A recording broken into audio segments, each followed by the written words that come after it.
behind me. What's 50 grand to a motherfucker like me? Can you please remind me? Ball so hard, this shit crazy. Y'all don't know that don't shit phase. The next could go 0 for 82. Okay, so today I'm going to be doing a review, well, a very long overdue review of the iPhone 4S. So basically, I've had it for a while now. I really like it. I think that others who still have the 4 will like it. I know a few people have been holding back on it, wondering what it's like. I've been using it for a while, so I can give a pretty good overview of it. I didn't jump in and do it straight away, partly due to me being a bit lazy and being busy, but yeah, here it is now. So I'm going to get straight into it, and I guess we'll start with the tech specs. So the first thing you can notice about it is it now has a dual-core A5 processor. Now, it was 1 GHz like in the iPad 2. It's been capped rather at 800 MHz. It has 512 megabytes of RAM, an 8 megapixel camera, Bluetooth 4.0. Now, Bluetooth 4 is... I haven't actually tested that feature out in Bluetooth 4 compatible devices. It's good that that feature's there, but you know, how many times you're going to use it, I don't know, but I guess it's good to have it there. It has a larger aperture, f-stop 2.4 now, and it has a new sensor which makes it better in low light conditions, which is always good. It has the same accelerometer and gyroscope as in the iPad 2. Unfortunately, though, it still uses an amalgamation of unevolved HSDPA and HSUPA standards, leaving it at, I guess, an improved, although rather disappointing 14 Mbps, as opposed to 7 Mbps in the iPhone 4. Now, if you don't know what I'm talking about data speed. Its data speeds have increased, but like I said, it's still lagging behind. Some are actually moving on to LTE, which is basically 4G.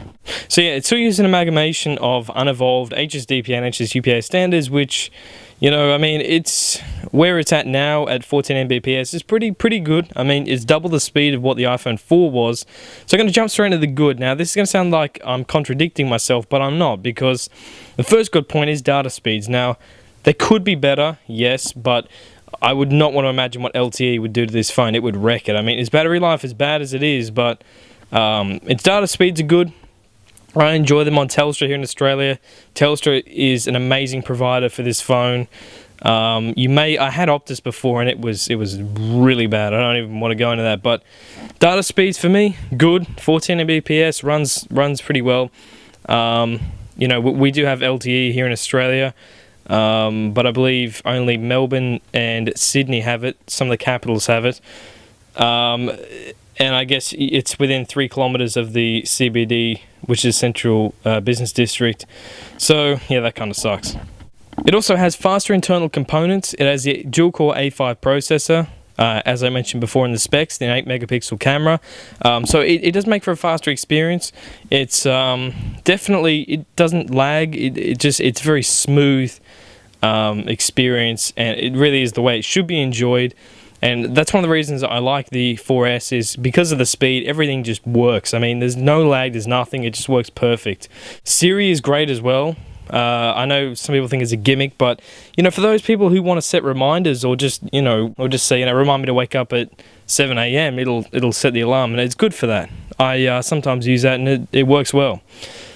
I know this is going to sound stupid. It's another good point, but it feels sturdier. Now, it feels a bit heavier, a bit like it's a nice, well-made, you know, piece of machinery. The calls as well. I haven't had any drop calls at all. Of course, the antenna gate issue is fixed. It's also clearer, the call quality, which is, you know, of course, always good. The speaker on it is much louder as well. I mean, maybe, I wouldn't say double, but close to double what the iPhone 4 was. And it's quite a good speaker, actually. Also, its vibration has been updated now. I know for people that may not seem like a big deal, but if you go on a business meeting, or if you just want to set your ringer to vibration, sometimes you can't feel it, and that's a bit of a problem. This is much stronger now, so you can feel it in your pocket, which is good. And it's the other vibration in the iPhone 4 felt like it was like a chip in it that was really cheaply put in there. Also, it now has a 64GB capacity, which is always good. You know, storage increases are always a plus. Now on to the bad points.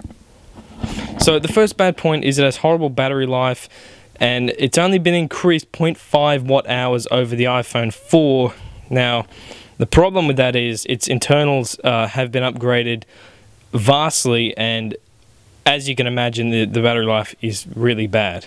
And by really bad, I mean it is really bad. Now, I disabled like time zone check, and it really improves the battery. I haven't updated the latest updates. People are saying there's battery issues, and to me, updating, not a big deal. So yeah, for me, it works perfect. The battery isn't that much of a problem now because I disabled location service. I also disabled a few other things. And yeah, you might want to do that as well. Another bad point, even though it would decrease the battery life even more, is it's not capable of 4G. Now, the point of putting 4G in it, I guess, wouldn't be there. You know, there'd be no purpose for it. Not that many countries have it. I know the United States have it. We have it, but again, in limited areas. And the last bad point, and it's a pretty bad point, is the flash is absolutely shit on the camera. It creates lines in the screen. It just gives it a horrible, grainy look to the pictures. I don't know if I have a dud one, but let me tell you, don't use the flash. So, that is my review on the iPhone 4S. Hopefully you enjoyed it. If you enjoyed my review on the iPhone 4S, give it a thumbs up and subscribe for more. Got a broke clock, rollies that don't tick tock, all the Mars that's losing time, hidden behind all these big